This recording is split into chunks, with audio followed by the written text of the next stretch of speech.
to the pride of Bishop O'Dowd, former Oakland Raider linebacker. Now he's doing everything in the media, man. Rams NFL pre- and post-game, half, Sirius XM radio, ESPN college football. Guy doesn't take a day off. So much so. Go ahead, Shazzy. Is he doing the USC San Jose State game this weekend? He might be down there in L.A. I'm not going to lie. I need a full slate of college football this weekend. 5-2, what's happening, man? Good morning. Man, what's good, fellas? What's good? You guys are the only guys that I will postpone my 9 a.m. tea time here in Los Angeles. Dude, you're just so I can hang with y'all for 30 minutes. So I'm teeing off at 9:30 instead of 9 today. Oh, we got to play some golf when he comes up. Yeah, I know. When he comes up here. Yeah, no, he's an L.A. guy now. That's okay. He's born and bred in L.A. We'll take now. him out to the club. I don't even know if he knows how to get around in Oakland no more. Probably get lost on BART nowadays. Nah, trust me, I'm coming with just how I am. I ain't carrying no bag. I'm about to break into my car. What you shooting out there? I just got into golf, Kirk. Look, Shasky's the resident golfer. I've gotten into it. I got my first set of clubs. I'm very proud that he's playing. I'm happy. I'm addicted to it now. I'm putting around the house. My girl's getting into it. My daughter has some baby clubs. She plays with me, putts around the house. What are you shooting out there, man? What you getting into golf? I'm right now. Look, I'm mid to low 90s. Sometimes I've broken 90 a couple times. Yeah, you can get around. Not the greatest player, but you know what I mean. It's a lot of things. Is just in the short game. Yes. That's all it is. Yes. So Bonte got a full set of Strixons, okay? And he is he got suited and booted. Oh, they'd hook me up, man. The golf spot in Pleasant Hill. If you're out here in the Bay Area, check out the golf spot in Pleasant Hill. Those guys that take care of you, Christian and the crew. They just celebrated their 2-year anniversary yesterday. Bag. They gave me a full bag. They're probably about to open one up in L.A. So when you're down in L.A., I'll let you know when they open it up. You can check it out. But they hooked me up, Kirk. They hooked me the full everything. I got hybrids. I got drivers, woods, irons. I got everything. Now, you're only supposed to keep 14 clubs. Yeah, I didn't know that. I'm stuck with the whole. I'm set with the whole collection. I have no idea what I'm doing. He really only needs about 4 right now when he's starting off. Hey, Kirk, let's start here with the football talk. You played in the league. You're obviously covering the Rams and stuff down in L.A. You cover the league as a whole. This whole Trey Lance thing, outsider point of view, and then football player, locker room point of view. Just all your thoughts on what the Niners, Trey Lance, you could throw Brock Purdy, the Jimmy G going back. Give me it all. Man, that's an onion with a ton of layers to it, fellas. But I'm going to be honest with you. When I really first thought about the 49ers drafting a quarterback, back in 2021, my whole thought process was never about the quarterback. Was more about, honestly, John Lynch and Kyle Shanahan looking forward to building a football team.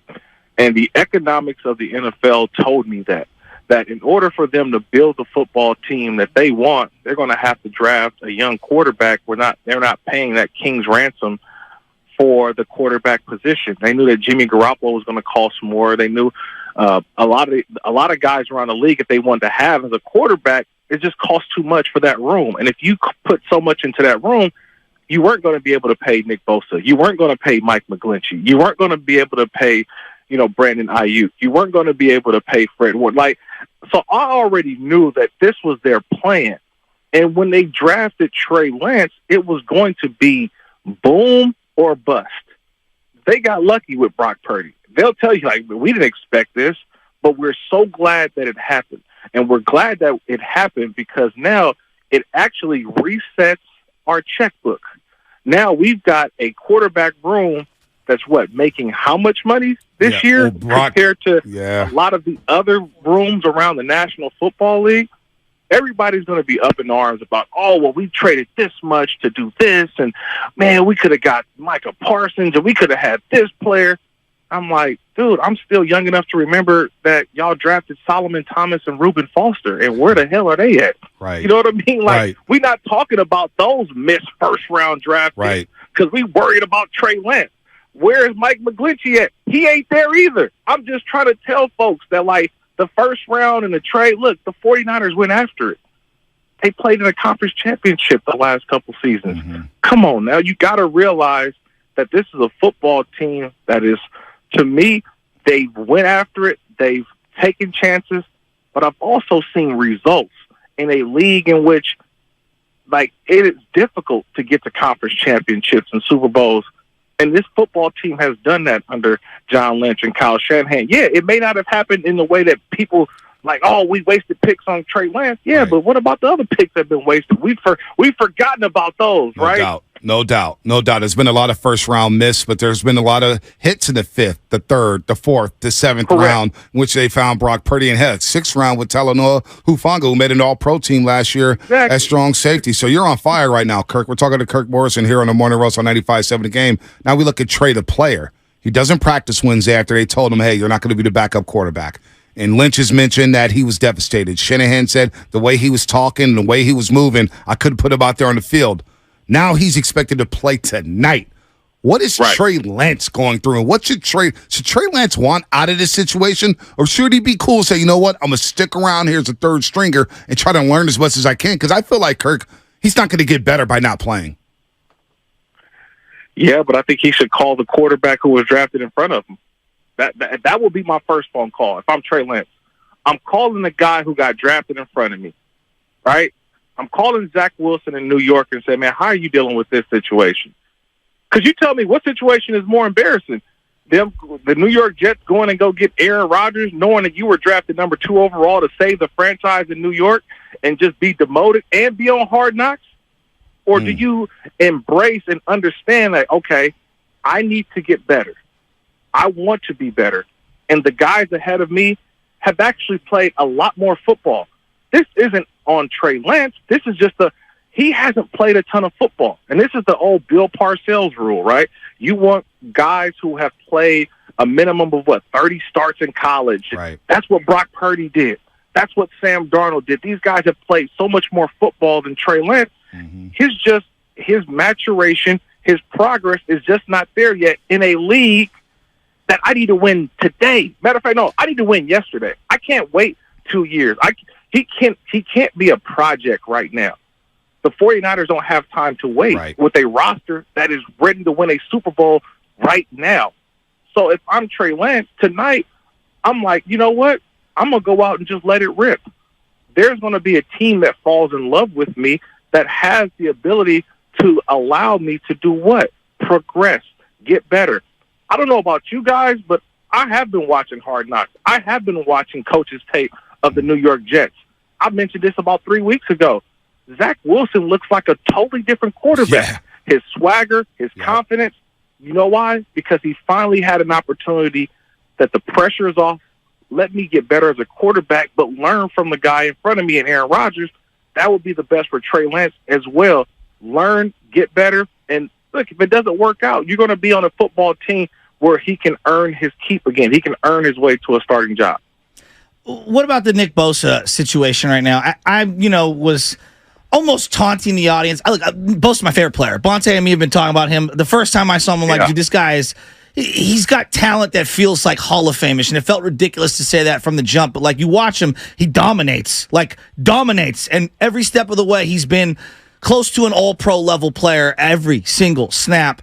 But I also understand this is a salary cap league and all that. Just as a fun exercise, is there another player outside of quarterback who could net you back more than what Nick Bosa can net you back? Not is he worth it to the Niners. I'm just saying, what could he hypothetically net you back in a draft haul? There's no other player that's getting you more than him, right? No, not at this point in their career. I mean, there's a small sample size of players who I think on defense are just disruptors, right? 4 guys that just come to me right now. Obviously, Aaron Donald's at the top of the list. But I've looked, and I've been 49er fans don't want me to tell them about Chris Jones and that Super Bowl a couple years ago. Oh, yeah. He single-handedly took over a drive that would have won the Super Bowl for the Niners. He's in that conversation. T.J. Watt's in that conversation. And then, obviously, Nick Bosa's also. These guys are at the top of that list. When you say what could they garner for the draft, you're not letting Nick Bosa go. He is going to get his contract. They're going to give him the money. It's going to happen. I would think it's going to happen. Honestly, I would say right around after Tuesday. I mean, there's some other work that needs to get done. There's some money that needs to be moved around. And obviously, like Monte, you just mentioned a little bit earlier, right? Trey Lance is going to play tonight. That ain't nothing but an audition. Somebody take this off our hands. Look, Right. he's still good. And so now, once you get your salary cap, your checkbook in order with some guys who may need to get released and cut, now you know how much money you're working with for the future. You know what your quarterback situation is for the future. All this stuff is wrapped around together. That's why they had to make the move to say, you know what, Trey's our 3. Now we know we don't have to pay a 5th-year option for Trey. We don't have to worry about that no more. So all that money is going to go to who? Nick Bosa, who obviously, look, he doesn't want the Aaron Donald money. I need more than Aaron Donald. Look, honestly, for the age, rightfully so, because you know what the return on that investment is going to look like. Man, Kirk Morrison here on 95.7 The Game doing a hell of a job here. And real quick on Bosa, well, I hear a lot from the fans, and Shasky obviously been worried. That's his guy, and I don't blame Shasky for being worried. I get it. But me personally, I'm saying if he's back by the week of the Pittsburgh game, we're good to go. Now, soft tissue injuries could happen and all that stuff, but as long as he's here before week 1, I'm fine. How do the players react to it? How do players react to holdouts when a guy of that stature is not in camp? What are the players saying in the locker room about it? Like, man, could he just sign, or what's happening with the contract? Do they ask about it? What goes on in an NFL locker room when a guy holds out? I mean, we talk about the defensive player of the year. We ain't talking about just some average guy coming out of college. This is a proven dude. So everybody in the locker room know, like, this is the business part of it. I've always, man, my first couple of years in the league, I was so naive to the NFL business side. You're just out there playing. Right. And then all of a sudden, you realize, wait, hold on, this is a business. And once once you understand the business, every player in that locker room understands. All right, man, go get your money. Do you? Because trust me, they would all say, if I had the leverage that you have, definitely I would be doing the same thing. So guys in the locker room, it doesn't matter. They don't care. They know that he's going to show up for them. If you've been to a Niner game, you've been to a practice, you've been to the pregame, Bosa just got to come out the room with them high pants on, the cutoff shirt, the clothes on. You're like, okay, yeah, that dude is different right there. You already know he's going to be ready to play. He's going to be ready to go. And that's all that matters, honestly, to the guys in that locker room. I've been around guys who are holdouts, but it was because they were holding out because of a rookie contract. Like, man, you ain't even played a down in the league. What you doing? You want to do? But he's already proven. His resume has already proven that. He's just waiting for the deal. Look, I know it will get done. Trust me. There's some wholehearted. August 29th is kind of like the deadline for a lot of folks, right? Jonathan Taylor with the Colts. August 29th, it's going to be a lot of dudes looking for jobs. But that's one guy who won't be looking for one because John Lynch and Kyle Shanahan, they know, especially with a new D coordinator and Steve Wilkes, you better have that man 97 coming off the edge or it's going to be some problems. Man, Kirk, I want to go in so many directions. I don't think we could sleep on the Rams. For some reason, I'm not ready to proclaim them dead. I don't want to get into that right now. I want to ask you as a former... We'll do that week 2 with Kirk. Yeah, former player. Did you ever play Madden back in the day with you in it? Like, because Madden came out just like the last week or so, and we're all in on Madden. Like, I'm a video gamer. I admit it to this day. I'm 40-something years old. I still play video games. My wife looks at me sideways, but it's what I've always done. Were you a gamer? Are you still a gamer? I mean, I was a gamer. I'm not going to lie to you, especially when you were in the game, right? You know, when it started back with those old, like, NCAA games, and my God. I still waiting on my check from the NCAA for my name, image, likeness, story, right? You know, I ain't going a full Reggie Bush on them right now. But look, what I'm saying is that when you know you're a part of a game, obviously you want to play it. I had a couple of great years, especially with the Raiders. That I had some cool little attributes. Your speed, you know, Kirk. My Madden rating. It was not Kirk, bad. Your speed was legit because I would always draft you because I love speed in Madden. Gotta have speed. No, I had a good time playing Madden. Now, you know, I kind of get lost into all the new Madden, but look, overall, man, I love the game, and obviously, you know, I'm gonna continue to still try to play it when I can, but you know, I love the ratings too. So who was the guy that you've either come across or played with who was furious at their ratings? Oh, furious at their rating. It's got to be a bunch of guys, right? Yeah, I think everybody, right? Like Kirk, you probably saw your speed. Everybody think that they're 99. Yeah, exactly. Nobody's happy about their ratings. I mean, Tyreek Hill's out here saying, "Yeah, I study other cornerbacks by playing them in Madden. Right? Yeah, I look at their attributes. I said that's not a bad way. That's insane. I mean, I think the funny joke would always be like when a guy made a play, I mean, or a guy did make a play. You know, he would miss a tackle or doing all that. And guys would roast him like, "Oh, I'm calling Madden. His awareness should be at 0." Madden. Like, that was like the common roast for everybody. Like, "Oh no, they got you at a 90 speed. Nah, they need to bring you down about 65. Man, you let that offensive lineman hawk you." It'd be little stuff like that we always be joking about. That's funny, man. Kirk, real quick, we're going back to the Niners and just looking at them overall. We know they lost the NFC Championship game back on January 29th in Philadelphia, and Brock got hurt on the 6th play offensively. He's back now, and that drive last week looked saucy. I know it wasn't a lot of downfield throws, but they went up and down the field like it was nothing. And Debo looks like he's in phenomenal shape. Where do you see this team at right now? Because I've been saying this week, this offense has the capability of being the best Niners offense since going back to Garcia and T.O., since going back to Niners 98 with Steve Young. Like, I think with Debo and Ayuk coming off that 1,000-yard season and Kittle, and, of course, Christian McCaffrey, the do-all running back, the 3-down back who could go 1,000. I haven't been this excited about a Niners offense in a very long time, Kirk. How do you see this playing out? Man, that was one of my joys this week, fellas, watching the coaches tape of that first drive for the Niners, man. I turned it on, and honestly, it looked like a Madden video game, how they were executing. I mean, it was boom, boom, boom down the field. Brock getting the ball out of his hand quickly, made a couple nice little throws down there. Then obviously, you punch it in and you feel like, okay, the 49ers are right where they need to be. Okay, they don't have to worry about, hopefully the quarterback is okay. And no, they are clicking right where they need to be at. And obviously, it's all about where you ended at last year. This is a conference championship type team. If they don't return to the conference championship, I think this is, it's not a bad season, but it's a disappointment because this team is ready. This team is ready to win a Super Bowl, man. They are the most Super Bowl ready, and that's why you go with Brock Purdy. But you also have that backup just in case, and Sam Darnold, who I've told you before about. The dude can ball, man. Yeah, you've been high on him. I haven't. Why? You've been high on him a lot. Yeah. Well, I mean, when they first signed Sam Darnold, I said it like, this is the insurance policy, right? Like, this is that, look, we got a guy who can spin it, and finally he's in the right situation that if anything happens, because we saw some crazy stuff last year with the Niners, so this was just a contingency plan. If anything happens to Brock Purdy, then Sam Darnold's going to come in and ball. This is an offense that doesn't ask the quarterback to be Joe Montana, okay? We just want you to be Jim Druckenmiller at this point, right? Just get the ball out your hand. Be an Alex Smith.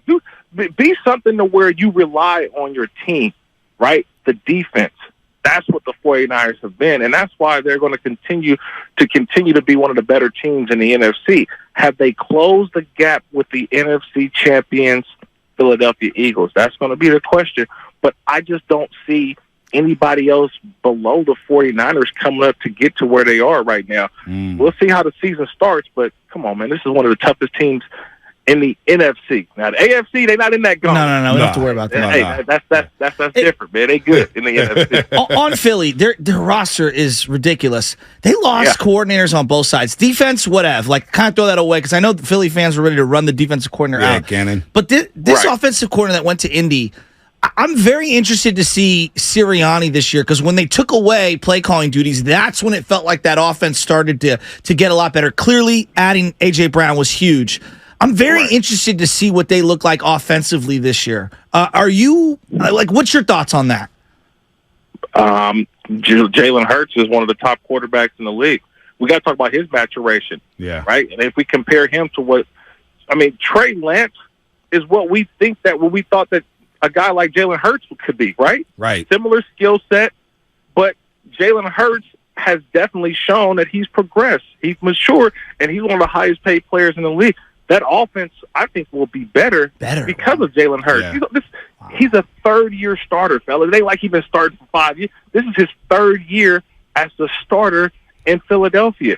Tell me, I'll tell you this. My third year as a starter, the game slowed down tremendously for me. You start seeing things happen before they even happen. You're calling out the coverages. You know who the mic is. You know the rotations, and you're playing that much faster. That's the part that you allow the offensive coordinator to go. And look, Sirianni's still calling plays on the low now. Come on. Oh, it's like Andy Reid, right? Okay, It's like Andy Reid. Like I love that. Eric Bieniemy, but I always thought, wait, Andy Reid is still there. I just can't stand Sirianni. Drives me nuts. Right, I got you. He still calls the plays. This is still his thing. So look, man, they'll be right where they are. They got Sean Desai as their defensive coordinator, nice little defensive mind.